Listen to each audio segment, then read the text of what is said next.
All right, now to our next conversation. We look at what's happening in Nigeria's aviation industry. Recently, airline operators decided to hike fares so as to meet up with their obligations in service delivery, but this has met stiff resistance from the government and a consumer protection body. To discuss this, we have Babatunde Irukera, Executive Vice Chairman, CEO, Federal Competition and Consumer Protection Commission. Great to have you on the program. Good morning.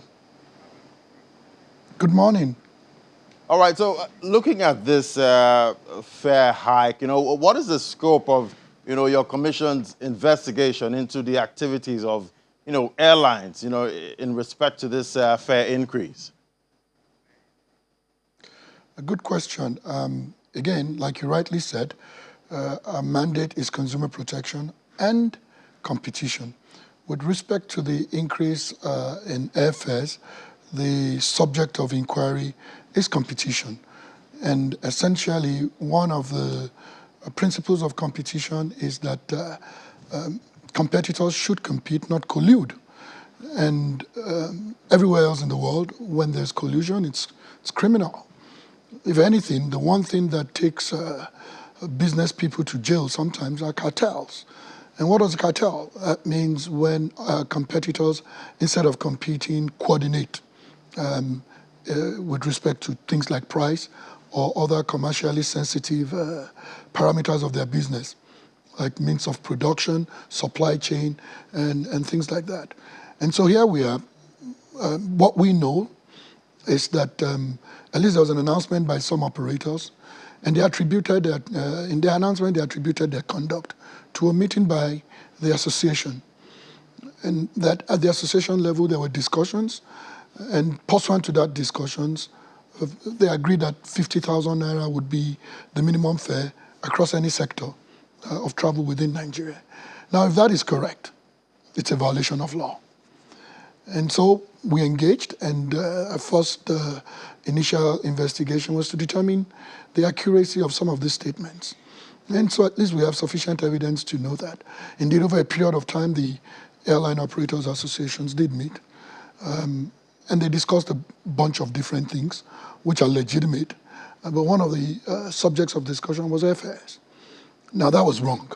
There's absolutely no reason why competitors should get together to discuss fares, because the rule is that revenue management or yield management belongs in each of their businesses, not a coordinated approach to it.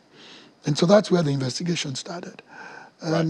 We don't know the fullest extent of what happened. We don't know if there was ultimately a consensus or a uniformity or a final resolution to proceed in accordance with what the subject of the discussion was. But we have sufficient basis to look further. And so that's what we've said. We're looking further. We don't attempt to interfere in how businesses, in this case airlines, set their fares or their prices. That's ultimately entirely a business issue. If there are any procedures for filing those fares with the Civil Aviation Authority, that's also a Civil Aviation Authority issue. It's not a FCCPC issue. And so this isn't about the fairness of the fare. It's not about whether it's excessive or whether it's manifestly unjust or unreasonable. Now, that's a totally different process, and there's a different vehicle and different tools for addressing that. But the number one mechanism for fair pricing by itself is actually competition. And so we would not even intervene with respect to a price in a market that is competitive. And so the first thing for us is that we will not even arrive at the point of whether this fare is cost reflective or fair or not until we've at least unlocked what the restraints in the market is. And in this case, coordinated conduct is a restraint. And so what we've done is we've also addressed an order to the airlines saying, to the extent that you've made any decisions that was pursuant to or a product of what we are opening an inquiry into, you should reverse those decisions. All right, now, Mr. Is this a direct order saying airlines, Mr. Irukera, let me should reverse their fares? Yeah, Mr. Irukera, let me ask you this, because looking at the market structure of Nigeria's aviation industry, how would you describe it? Some say it's far from hitting the peak of competition?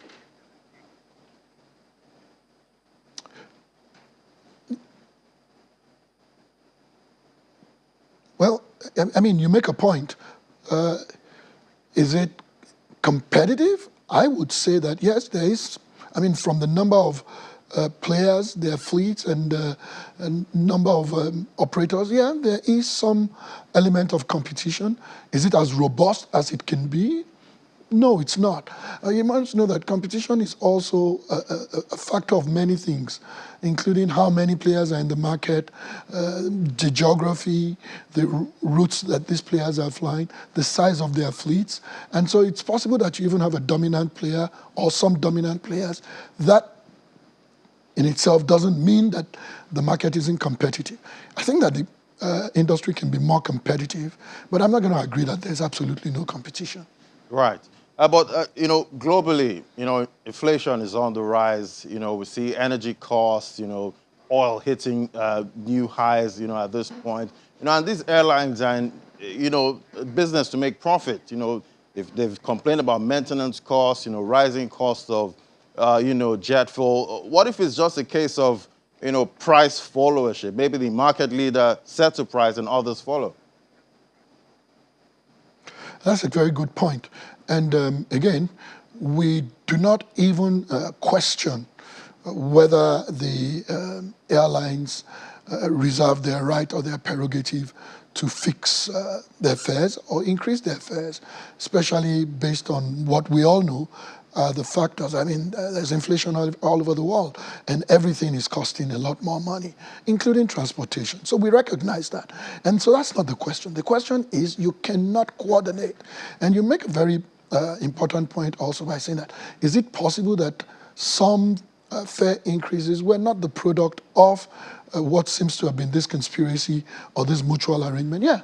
That is quite possible. And so you would see that what the order has been is that to the extent that any commercial decisions have been made pursuant to or as a result or a product of what was really an inappropriate discussion or understanding, we ask that you cease and desist from those decisions. If you've, just like you said, if you're following the market and you have not acted in any manner that is a violation of law, that's fine. But the investigation would ultimately, as we gain more detail in the investigation, you're likely to know who did what and when. And so, like I've said repeatedly, that what that order is a call to self-regulate. And if you self-regulate now, you can avoid the potential penalty, which is typically very significant, of regulatory intervention. And so take, for instance, if an airline did participate in the conversation and even specifically expressly said, based on this conversation, I'm going to go increase my prices.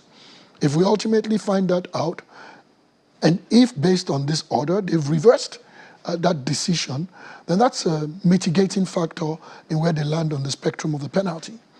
However, if they participated and even based on this order, they say, well, I'm going to continue anyway, it would be an aggravating factor. They disobeyed an order and they had the opportunity to modify their behavior before things got worse, and they didn't. And so the question might now be, how are you going to know who did what? And cartel investigations are very difficult. But the realities of the difficulties, or perhaps even the potential not to be able to discover who did what does that translate to? And so the regulator is supposed to say, you know what, we're going to sit this out and not do anything. Even the fact that you're opening an investigation and doing the best you can in that investigation, regardless of what the outcome of the investigation will be, is a regulatory tool.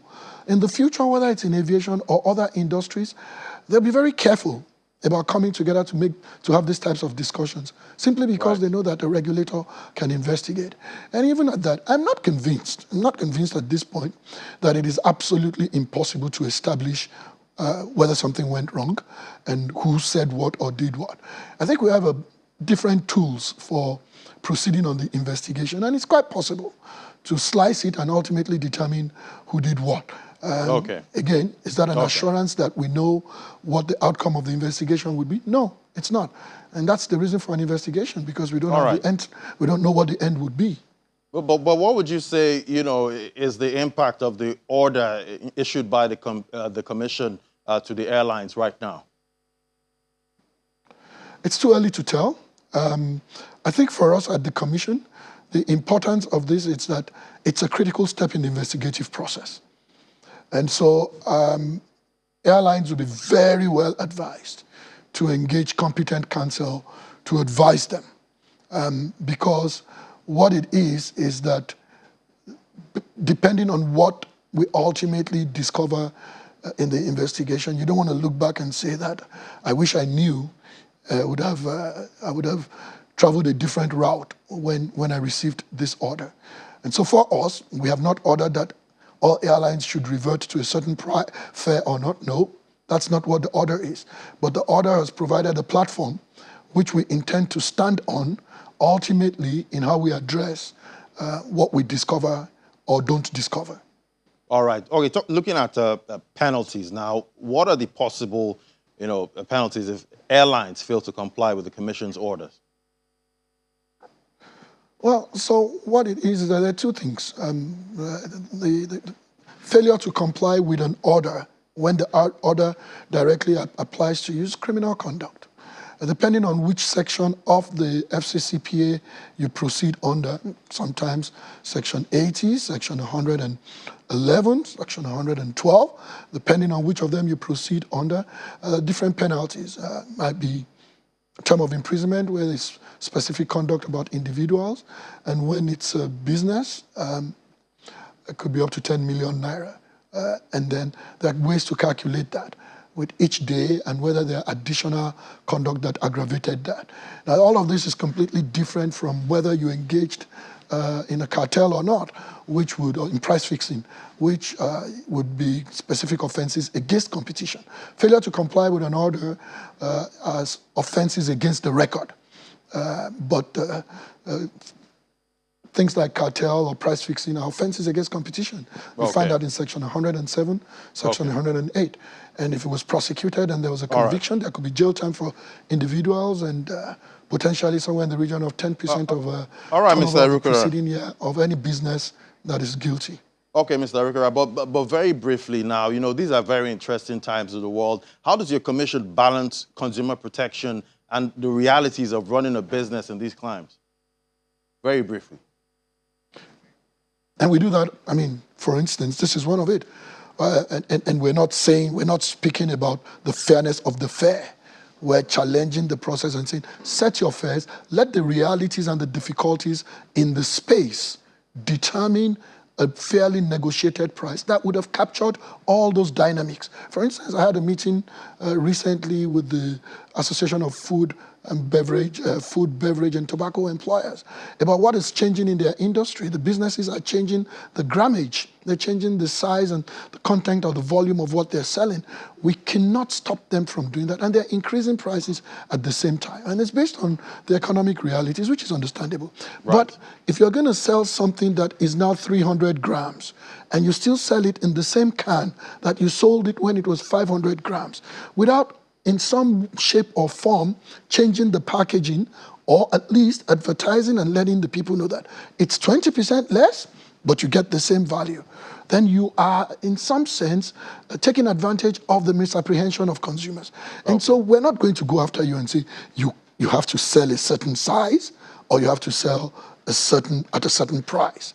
But you must make appropriate disclosures. And so that's where the balance is. Do your business, but reveal, not conceal. Compete, not collude. Right. Let the forces of demand and supply determine prices. Thank you so much, Mr. Babatunde Irukera, Executive Vice Chairman, CEO, FCCPC. Thank you so much for coming on the program. Thank you.